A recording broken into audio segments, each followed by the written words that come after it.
अस्सलामुअलैकुम गाइस आज मैं मौजूद हूँ गुजरांवाला के सबसे मशहूर जो शरबत वाला है उसके पास मैं मौजूद हूँ। इसकी लोकेशन आपको बताता जाऊँ तो ये गैप चौक पे जो बस स्टॉप है शेखपुरा रोड पे यहाँ पे है। तो इसका शरबत बहुत ही ज़्यादा मशहूर है गुजरांवाला में।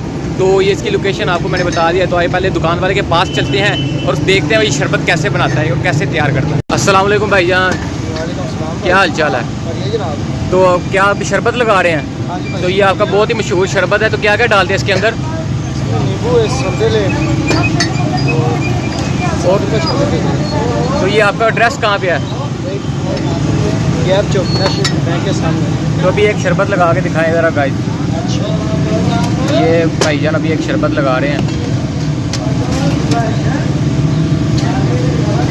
ये संदल का शरबत है। हाँ ये संदल का। और ये नमक ये अभी भाई इसके अंदर बर्फ़ डालेंगे। ये इसके अंदर आ गया पानी। लेमन वगैरह डाल दिया अंदर आपने? हाँ ये लेमन डाल दिया। तो गाइस ये हमारा शरबत बन के तैयार हो गया।